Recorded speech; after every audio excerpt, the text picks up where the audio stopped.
L'open access a d'abord existé face à des problèmes ou à des questions nouvelles. Première question, c'est est-ce que l'électronisation de la publication scientifique doit changer quelque chose? On a moins de contraintes matérielles, on a la question de la place disparaît. Deuxième question, la question du coût des abonnements, puisque cette électronisation a rendu disponibles des collections entières, très largement, mais ces collections ont eu un coût déterminé par les éditeurs privés.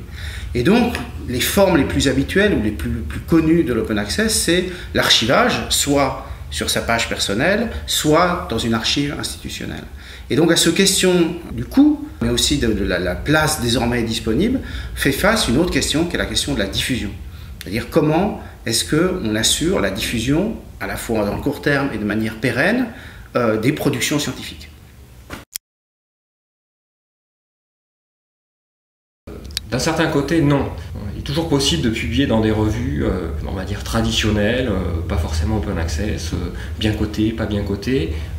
et donc se plier au processus d'évaluation qui se déroule dès la soumission du manuscrit, et parallèlement déposer l'article dans des bases de working paper, sur des pages personnelles, dans des archives institutionnelles. Inversement, ça peut effectivement changer assez radicalement la question de la publication et de l'évaluation des chercheurs, puisqu'il y a un certain nombre de revues qui ont développé des modèles, donc qui mettent directement, quasiment directement en ligne le papier, et qui considèrent que l'évaluation se joue après. Et donc toute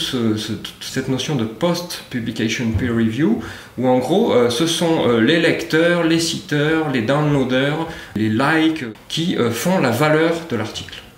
Et donc on a des modèles assez concurrents selon où on place le processus d'évaluation et le processus de validation du manuscrit. Est-ce que c'est avant par le comité de rédaction ou est-ce que c'est après dans la main d'une multitude de lecteurs et d'audiences? L'avenir de l'open access aujourd'hui se joue dans des parlements, dans des ministères, dans des instances de l'Union européenne. C'est-à-dire que les différentes puissances publiques ont pris en compte le fait que l'open access soulevait la question des articles produits ou des livres produits comme biens publics et de voir comment les mettre à disposition de l'ensemble des publics puisqu'ils ont été financés par la puissance publique.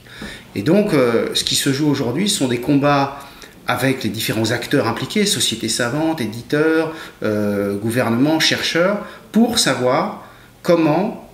on va organiser d'un côté l'archivage, qui aujourd'hui va être sous une autre publique ou payé par le public, et donc tous les articles produits en 2014 seront en 2015 ou plus tard en 2016 disponibles pour l'ensemble des publics, ça c'est quelque chose d'à peu près acquis, et de l'autre côté, le marché de la publication, sur court terme, donc sur 6 mois, 1 an, 2 ans,